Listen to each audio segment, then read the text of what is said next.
Hello, everybody, and welcome back to another Oscar prediction update for the month of October.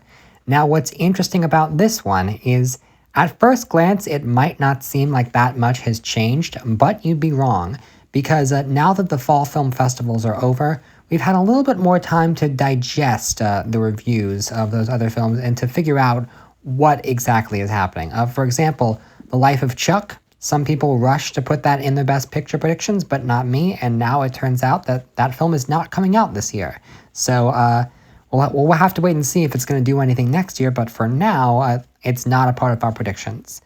Also, we've gotten a few more movies come out, and they've mostly been disappointing. The big one was Blitz.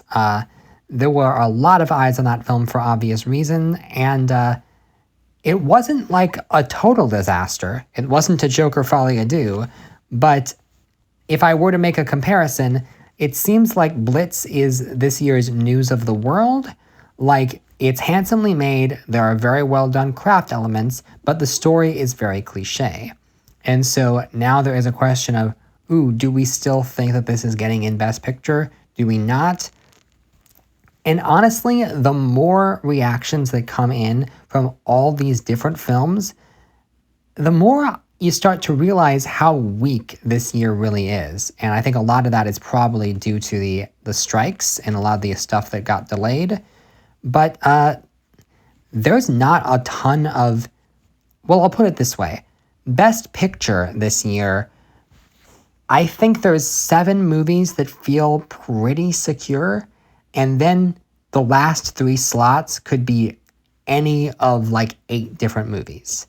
And so when I went into making these predictions, I had no idea what to do for my Best Picture 10. And in many regards, I still don't. And I know I structure the video in such a way that we end on Best Picture, but usually when I make predictions, I will start with Picture and work my way down. And this was one of those instances where I actually had to save Best Picture to the end, simply because it allowed me the opportunity to figure out each film's package, which basically means what other nominations can it get, and then based on that, I can determine what's most likely to get into Picture. But even having done that exercise, I still really feel like I don't know what's happening in the major categories. So, yeah, with all that being said, let's take a look at what's changed. Starting with Best Documentary Feature. So no huge changes here. I've moved No Other Land to number 1 because I now think that that film stands a better shot at winning than Daughters. I feel like Daughters is kind of losing momentum a little bit. And No Other Land, I think it very much follows in terms of 20 Days in Mariupol and Navalny in commenting on the serious state of the world and the war. Will and Harper. I want to talk about this. The reason why I didn't have this movie mentioned in my previous videos is I took one look at it and it seemed very much like, oh, this is a celebrity doc, this is a crowd pleaser, mainstream doc, these don't get nominated by the doc branch. Well, then I actually saw it, and oh man, it is so good. Like, this documentary is going to be in like my top 5 of the year, and that hardly ever happens. And because of that, I'm like, I really, really want to have it in, but I know that the documentary branch is very finicky when it comes to this kind of stuff. And not that, it's not like it's about Will Ferrell's career.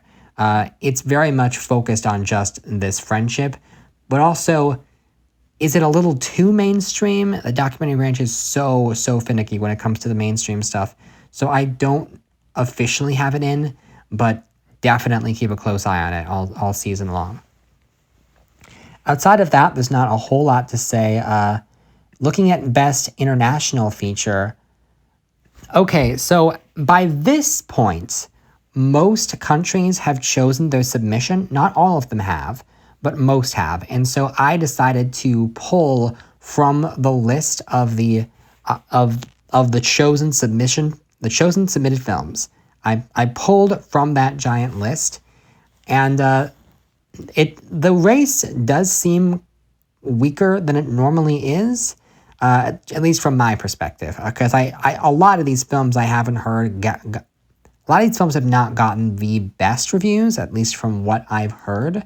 The top three is still the same. I've moved Universal Language up because I've heard some strong things about it, but yeah, there's not a ton of interesting stuff, at least from my limited perspective.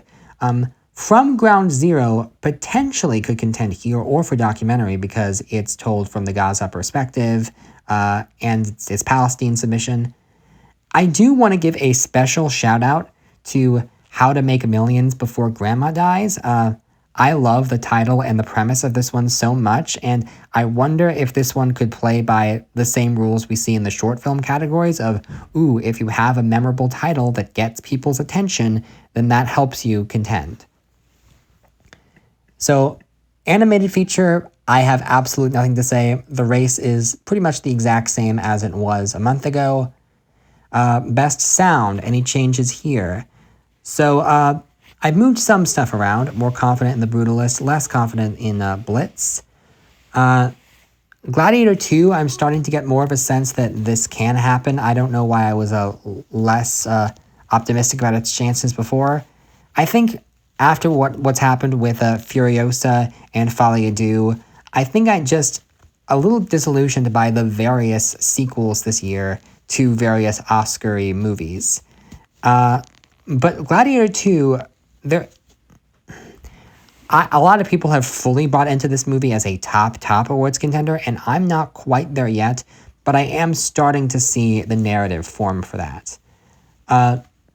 A Complete Unknown, though, I have that at number 6 with an eye on it, because I'm trying to figure out how far that movie can go, and specifically if it can get into picture, because at one point I was making the argument, oh, this movie could be like Bohemian Rhapsody or like Elvis. In order for it to do that, it would need some below-the-line support, and sound would be the easiest category for it to get that support in. But it's going up against like some heavy blockbusters and war movies, so it's going to be tight for it to squeeze into the top 5. Now, looking at Best Original Song, so this is a perfect place for me to talk about this. First and foremost, you will notice one movie is not here, and that is Wicked. So, you'll know that I've been a really strong supporter of this movie because I love the stage version and I want to be optimistic that the film is going to be successful, but recently some red flags have started to appear. First and foremost, we now know that the movie is going to be 2 hours, 40 minutes, which is a lot considering that this is only the first half of the musical. And if you look up the slime tutorial of the musical, it's shorter than 2 hours and 40 minutes sans intermission. So what exactly is happening here? How much stuff are you adding? And then the real red flag came after that when they released the pre-order for the soundtrack, and I took one look at that track list and realized there was no new song. Like, we were told that there was going to be at least one new song in this movie. There is no new song. And when you combine this factoid, usually I wouldn't care about not adding songs to the Broadway material, but when you combine it with the fact that this is the first half of the story stretched out to a 2 hour, 40-minute runtime, it's like, so what are you adding? So when I watch the movie, are there just going to be long stretches of time without songs? Like, I mean, that's worrying enough, and it makes me feel like, is this movie not going to work? I really, really want it to work. I want it to be like Dune Part 2 and Across the Spider-Verse, where it justifies spending a whole movie on the first half of a story. But I'm really, really starting to get nervous. And this is the part where to quote Ariana Grande, this is the part where I'm starting to get nervous about predicting Wicked in top categories. And I've certainly gotten commenters that are not too pleased with me for having Wicked in top categories, but I've also got some people that are really holding out hope for the movie. I know it's going to do well at the box office, but I'm really, really concerned. So in terms of what I actually am predicting for Best Original Song, I now have 2 songs from Emilia Perez in there because I think that It's a big musical and it has multiple songs, and I think they're gonna find a way to push both of them. Kiss the Sky. Funnily enough, when I initially saw the movie, I wasn't a huge fan of this song, but I saw a lot of people really going to bat for it. And because the movie is really, really loved and because the category is pretty weak, then maybe this will be able to get in. Outside of that, there's not a whole lot to say. Harper and Will Go West. I want this to be nominated. I want this to be nominated so much. I can't fully commit to it because it's not fully a joke song, but it's not a joke song. And it is very, very context specific to what's happening in the movie. And so I don't know if I feel like they try to nominate songs that are less context specific, songs that you can listen to outside the context of the movie. And this one, I want it to happen, and I'm going to keep an eye on it, but it might just be a little bit too cutesy for the song branch. Best Original Score. So there's not a ton to say about this one. I've moved Challengers into the top 5. It's actually really close between Challengers and Conclave there, but I think I've heard a lot of complaints about the way the score is utilized in Conclave, whereas Challengers, here's the thing, now that we know that Queer is not going to be an awards movie, I'm really curious to see if Luca Guadagnino really starts to push Challengers, because that movie was really well liked. And a lot of movies this year are not as well liked as Challengers is. I don't know if Challengers is going to be able to make a play for picture or anything like that, but I could see it getting into score if enough people are really, really rooting for it. And that score is really amazing and a big part of why the movie works, at least for me. So going into visual effects now, no major changes other than I've added Better Man against my better judgment because people are like, hey, this could happen. And then we have Best Makeup and Hairstyling. I've taken Wicked out of the top spot, although I think it could very well contend. Dune and Nosferatu, I'm not entirely sure what's going to win in this category. And I know a lot of people are saying it should be The Substance, but I want to address something. I have not seen The Substance yet. I probably will at some point. I'm really not a horror movie guy, and this is one of those movies where the reviews are so strong, but all the reviews are like, this movie made me sick to my stomach. Like, I physically wanted to throw up in the theater. I loved it. And for some people, that is a great sell, but for Academy voters, that's going to be really, really hard. And like, I can already see the comment sections being like, oh, you always go for bat for the animated movies. You're always like, animated movies should be recognized by the Academy. What about horror movies? Why don't they get recognized by the Academy? I agree that there's some great work being done in the horror genre. The reason why I think it's different is that some horror movies are actively really, really hard to watch, and that does not bode well for Academy voters, particularly older Academy voters. It is a hard sell to be like, this movie is gross and disgusting and horrid, you'll love it. And so I think animated movies, while some voters might feel that they're a little bit too juvenile for them, it's still an easier watch than a horror movie. Now, with that said, I think something like Get Out works because it's not that scary. I think Get Out is like not difficult to watch the way something like Hereditary is. And Get Out is also making it as commentary, which of course Substance is as well. So, I definitely see why people are making the case for it, but I think it could get a makeup and hairstyling nomination. I don't think it can get on beyond that. And moving on to Best Costume Design, there's not a ton to say here. I still have Wicked at number 1. Even if it doesn't get into Best Picture, I think the Academy has proven that costumes, this is the one branch where it doesn't really matter if your movie is in Best Picture or not. We've seen with Cruella and with Black Panther Wakanda Forever. So Wicked should still be fine. And I do just want to mention, I decided on a whim to put Megalopolis at 10 because say what you will about the movie, the costumes are very, very showy. And there is a world where the costume branch is like, you know what, let's just go for it. As a low nomination. Now, for production design, again, not a whole lot to say. This category has not moved around so much. It's funny because the way I do my Oscar predictions, I don't even look at what I had the previous month. I just ignore it and then just get all the contenders and do a whole thing in my head. And sometimes, even after all of this, there's no movement because whatever my subconscious is exactly the same as what my subconscious was a month ago. And if we look at cinematography, still not. I've moved Conclave into the top 5. I think that there's some really strong work being done in that trailer. Amelia Perez too, that got a new trailer. So these trailers are allowing me to really see how these movies look visually, and I think it's helping. Although I do think Blitz and Nosferatu are both still contenders.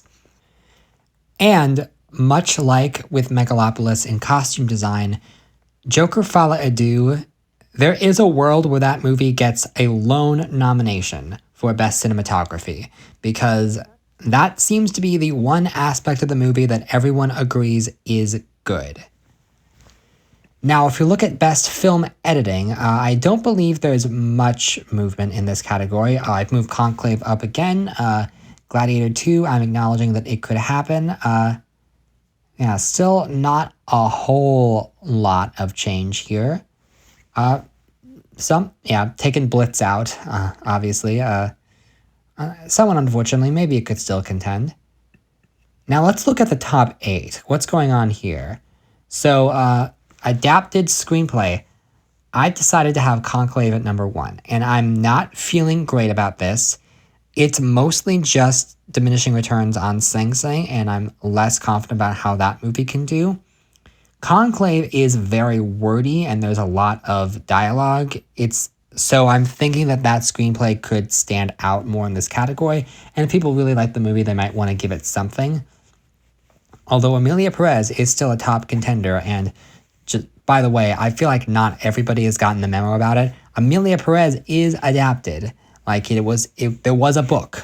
And even if things were changed or whatever, the Academy has shown that even if there's a little tiny bit of wiggle room in the original adapted contenders, they're going to put the screenplay in adapted if they can. We saw this happen with Barbie. I think they submitted original and the Academy was like, nope, you're adapted. And the top 5, it's a solid top 5, although Dune Part 2, there is a part of me that wonders how well Dune Part 2 can do overall, because that movie was a long time ago, and so many other big things have come out, and we're still assuming that this is going to get double-digit nominations. It's going to do exactly as good as the first one did, plus director, and obviously it's very, very impressive work, but I do wonder if this could be the category where it slips. Although, to be fair, look at 6 through 10, it's kind of weak. I do have my eye on I'm Still Here as potentially the other non-English language film that does well, because the Academy has really branched out with those recently. But there's not a ton of contenders here that really seem like they can get on. Wild Robot would be a very inspired nomination, but obviously don't count on it. And if we look at original screenplay, I decided I was going to put Challengers at number 5. I recognize that it's a bit of a leap, but I think that it can happen. The screenplay categories are kind of weak this year. I think you could make the argument that all the categories are kind of weak, but there's so many movies that are big spectacle stuff, and not a lot of these little smart writerly things. So that's why I think Saturday Night and A Real Pain are both contenders. I've moved A Real Pain up. I didn't initially have a ton of faith in it, but Hard Truths maybe, but I don't know. It's Bleecker Street, and they're notoriously bad at campaigning. And Blitz, from what I can tell, the screenplay really is the weak aspect of that movie, and so it's not gonna seriously contend to be nominated. Now, if we look at the actors, this this is interesting. I like the top five. I think it's a solid top five. I don't know what's going to happen at 6 through 10. Denzel Washington, a lot of people are slotting him in because he's Denzel, but also, like, I don't know if the role is going to be, like, that showy. I don't know if it's going to. My gut is still telling me that Gladiator 2 is going to be just a blockbuster thing, and that Ridley Scott, yes, he has made some awarded successes in the past, but it's been a while since he had a movie that really, really hit. So I'm cautious about it. I am. But recently I have started to wonder if Gladiator 2 could be like the Top Gun Maverick, where I just don't see the best picture heat, but it exists, and people do go ecstatic for it when it comes out. Now, in terms of everyone else, this is the one mention that I have of September 5th, because some people do think that movie has the potential to be a top awards contender, and I ultimately don't see it. I have Magaro in because some people, I've heard that he's sort of the standout of the cast, and he was really, really good in Past Lives last year, and he's owed. But the reason why I'm not confident in September 5th, I think the timing is just really, really unfortunate, because the conflict that is depicted in the film, it takes place during a time where Palestine were the bad guys and Israel were the good guys. And that is certainly not the case today. With everything going on in the news, I just feel like people will want to avoid the film because of the subject matter. And I understand that some people are just going to be able to watch it as a film and not think too much about the news today, but it's just really unfortunate timing. So my gut is telling me that September 5th is not going to be a top contender this year. Moving on to Best Supporting Actress, this top five I think is solid. Now, there is a world where Saoirse Ronan misses, but again, I'm not entirely sure who she would miss for, and she's good in the movie. If it's well respected enough, then I can see her contending. And Ronan is a big, big star. It's hard because she has this and the Outrun, and she's probably more likely in contention for the Outrun, even though that movie isn't doing anything else outside of her. So it's difficult. And then I almost had Gomez off, but I'm like, you know what? This movie has so many people that are just going to tune in for her, and Gomez is really, really hot right now. So yeah, let's just put her in. Now, looking at 6 through 10, yeah, I've taken Grande out after everyone made fun of me. It's not just that. It's not just the peer pressure. I do still think this can happen, but as I said before, I'm losing faith in this movie, and the movie needs to be in picture for Grande to seriously contend. And now, if you look at Best Actor, I think this is where you really start to see how weak this year is shaping up to be, because Brody, Fiennes, Domingo, they're all in. They feel safe. Chalamet, we think is in. That movie could be a disappointment. We just have to wait and see. And then I don't know. I feel like it's either Stan or Craig in the last slot, and either one of them would be the lone nomination for their film. I'm really feeling either movie. Queer is Daniel Craig or bust, and The Apprentice is Sebastian Stan or bust. Of course, I didn't always think this. I had a lot of hope for The Apprentice at one point in time, but the movie has come out now, and it just feels like no one's really talking about it. I mean, it's getting some media coverage, but in terms of considering the subject matter and considering what's happening in our country right now, well, specifically what's happening in our country 3 weeks from now, please vote, I guess I thought that this movie would be making the rounds more. I guess what I really assumed is that Trump himself would be bringing up the movie at his rallies, and that would pique people's attention and make people want to check it out. And the news would be like, oh, this is the movie that Trump doesn't want you to see.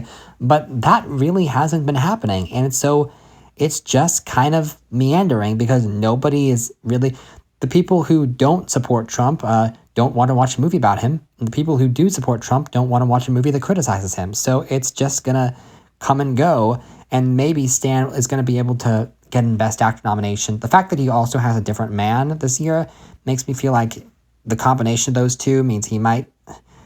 I mean, I don't feel great about it, but I don't know who else to put in. Unless maybe you want to talk about Paul Mescal, but I don't know. I don't know. Nicholas Hoult, we're still waiting to see if that movie's good or not. And with Clint Eastwood, like another one, like Ridley Scott, he's made a lot of this had Oscar buzz type stuff. And I shouldn't have Gabriel LaBelle at 8, especially because I've seen the movie now, and it's like, that's not going to contend. But I just don't know what else to do. Let's talk about Best Actress now. And kind of similarly, there's a top 4 that everyone seems to agree on, and then what do we do? Unlike Best Actor, there's a lot of contenders that people are saying could happen, and it could be Marianne, it could be Nicole, it could even still be Cynthia, but I went with Fernanda Torres, and to be honest, that's mostly just going off of the trend of recognizing more international films, and if I'm still here, it really is that good, then maybe she can get swept along with a nomination. And I am very curious about The Room Next Door because it was a bold move for both Moore and Swinton to be campaigned lead. Like, I don't think that's happened in a high-profile awards movie with 2 leads of the same gender. It's not going to pay off. Like, I think Swinton and Moore are maybe going to cancel votes from each other. And I'm as much as I would like it to happen, I just don't know if it's... I think the movie as a whole, people are saying it's not really one of Almodovar's best, and it's a little bit clunky, and maybe Swinton or Moore could contend, but I don't know if I see it. And then I have Adams at 10. I could switch her out for a Demi Moore, but I don't really think that's happening either for reasons I've explained earlier. Now, if we look at Best Director, Blitz, we've seen it. It's maybe getting in picture. It's maybe getting in director. I don't know. It just feels like a disappointment. But it just, this is when you really start to see how weak everything is. I could have McQueen or I could have Scott. Both of those are kind of interchangeable now. I'll tell you this. McQueen is definitely not winning the Oscar, and neither is Ramel Ross, which puts an end to that dream of this finally being the year a Black person gets a Best Director Oscar. Outside of that, the top 5 still feels pretty locked, although I could see a world where Edward Berger takes Villeneuve's slot. But that's just a whole thing. Are we going to repeat the Villeneuve snub again, or are we going to try to make up for him this time? And finally, that brings me to Best Picture. And after all that, after the whole process of doing every other category first, I thought I would have some idea of what Best Picture would look like. And it turns out I really don't. So, okay, the top 7 is basically still the same. Nora, Brutalist, Emilia Perez. Okay, here's the other thing that is crazy. It was only until after I put these nominations together and then I counted the nomination tally for everything. I am currently predicting Emilia Perez to get a record-tying 14 nominations, which is absolutely insane considering I have this movie in 3rd place to win Picture. But when I went back and tried to take some of those nominations away, well, like, it would either be the extra song nomination, but it's a weak year for song, so it can probably get on, or supporting actress, but I don't want to take Gomez away because the fans would riot, and like, so I'm not really sure where to take the nominations away. I feel like it's definitely not going to get 14. I've got to be wrong somewhere in my calculations, but as of right now, I'm not really seeing it. And so Dune Part 2 and Sing Sing, it still baffles me how A24 seems to not be aware that everyone loves Sing Sing. I mean, Brian Rowe, the awards contender, is like, I still haven't seen this movie yet. It hasn't come to my town. And it's like, I don't understand why A24 doesn't just give this a wide release. I guarantee you it would make money. Conclave and Nickel Boys feel safe at 6 and 7, and then everything else is just fighting for those 3 slots. And I decided after much deliberation, okay, A Real Pain gets slot number 8, because that movie is contending for supporting actor and screenplay, and sometimes that's enough. It's solid, it gets in those 2 categories. That's just enough support to get it into Best Picture. And then with 9 and 10, I struggled. I really struggled. It was that meme from It's Always Sunny in Philadelphia where he's standing in front of the whiteboard with all the pins and everywhere. Like, I'm trying to figure it out. I'm trying to connect the dots. And it feels wrong that after those reviews by Blitz, I only move it down 1 slot. I feel like Blitz should not still be in the conversation as much as it is, and certainly shouldn't be number 9. And then Saturday Night at 10, I was like, do I really want to have it there? And the day after I finalized these predictions, I was going to record this yesterday, but I finalized the predictions, and then I went to see Saturday Night just to make sure it could actually contend. And I'm like, it could feasibly still contend, but I don't actually know, and it feels likely that it could miss, and this would just be a lone screenplay and picture. We had that for Past Lives. We had that for Women Talking, so Saturday Night could repeat it. Both Blitz and Saturday Night feel like disappointments, though, if you look at the actual reviews. But then Gladiator 2, it's really close up there, but we haven't seen it yet. We also haven't seen A Complete Unknown or Wicked. You know what we have seen that has received absolute universal acclaim is Wild Robot. But last month, I said in no uncertain terms that I would not be toying with the idea of putting Wild Robot in Best Picture. And now I am. And it's not just because I've seen the movie and it's great and it deserves to be in Best Picture. It's because this year is really weak and there's not a ton of stuff that has the real passion to get into picture. And so I very much would like to believe it. I toyed with the possibility. Do I just put it at number 10 just to see how that feels? Ultimately, I can't do that. I gotta wait to see what the critics do and if there's enough support for it to actually happen. Which could be possible, again, because this is a weak year. And the reason why I ultimately settled on Blitz and Saturday Night for those spaces is I thought about the lead up to nominations and the precursors. And I'm like, Saturday Night is going to get a SAG Ensemble nomination and a Golden Globe comedy nomination. And Blitz is going to get nominated for a lot of BAFTAs. So like these movies are going to have enough precursor support that they're going to be in the conversation and should just be able to get in. But man, weak year. And Gladiator 2 is right there. And I'm just waiting to see on that one. I'm just waiting to see. I don't know what's going to happen. The next time I do prediction videos, I don't know if which movies are going to have premiered. Maybe Wicked will have premiered by then. I'll tell you this, we'll know the results of the election, and that might affect which way people are encouraged. If people are more happy, if people are more sad, and that can affect what's winning picture.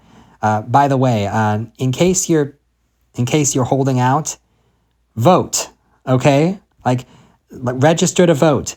It's important. It really is, especially if you live in a swing state. Okay, and that was all that I wanted to say about that. Thank you very much for watching, and I will see you next time. Take care.